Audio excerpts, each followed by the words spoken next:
6-9 la matinale, indice vert. Indice vert. Hamid, bonjour. Bonjour Hajar, bonjour à tous. Votre africanite revendiquée, Hamid, vous permet de nous parler d'Afrique et du tableau de Mendeleïev, le fameux tableau périodique des éléments chimiques, même si je ne vois pas le rapport entre l'Afrique et le tableau de Mendeleïev. Le lien du jour, c'est, parce qu'il faut toujours un lien, c'est l'anniversaire de la création de l'ANC, l'African National Congress. Mais pour la précision, et grâce à mon africanité revendiquée, je me sens beaucoup plus proche de la Zaouia de Ain Madi, qui se prolonge dans la profondeur africaine, que de Burj Khalifa. Car l'histoire du continent remonte très loin dans le temps. L'Afrique, c'est le berceau de l'humanité. L'Afrique est à l'origine d'un grand nombre de peuples, de langues, de religions et de traditions. Mais comment expliquer pourquoi en Afrique, berceau de l'humanité, comme vous venez de le dire, le PIB par habitant est le plus bas du monde? Et c'est là que Dmitri Ivanovitch Mendeleïev, chimiste russe, intervient.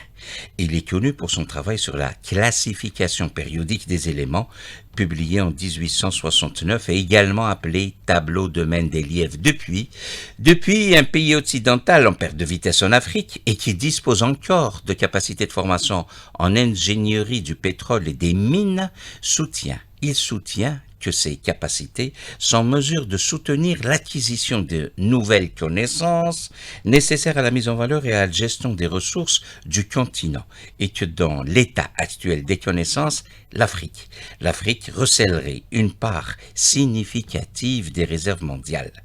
Voici les chiffres.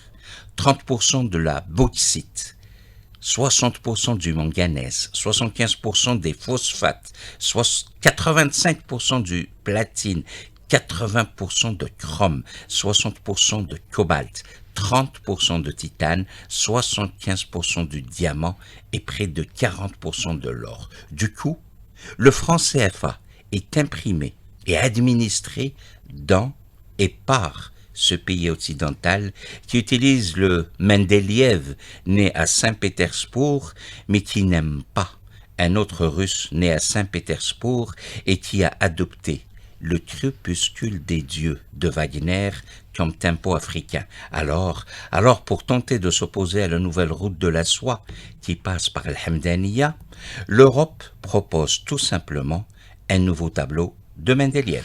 Mais le tableau périodique ou tableau de Mendeleïev est la base des géologues et des chimistes depuis 150 ans. Tout à fait. Mais il se trouve que depuis peu, la Société européenne de chimie modifie le tableau de Mendeleïev en ajoutant un code couleur qui renseigne sur la disponibilité actuelle des différents éléments. En rouge apparaissent ainsi les éléments qui sont surutilisés par rapport à leur disponibilité, notamment en Afrique. Modifier le tableau périodique des éléments, alors l'exploitation des gisements de fer, de phosphate et de zinc vient d'être relancée, risque de provoquer une tempête africaine.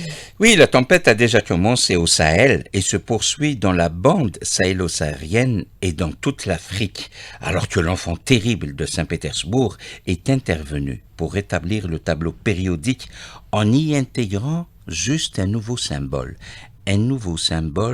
SE75, sous 75 pour faire un checkmate, un pays dans les rafales, voire des mirages à Cognac.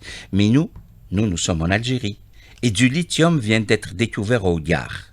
Sur le tableau de Mendeleïev, le lithium occupe la période 2, le numéro 3 et le groupe 1. Cela fait 231. Hasard de l'actualité ou simple coïncidence, Hogar 231. Hogar 231, un gros calibre dont la portée fait peur aux éléments chimiques qui se terrent sous le plateau d'Albion. À bon entendeur, nous n'avons pas d'atome crochue.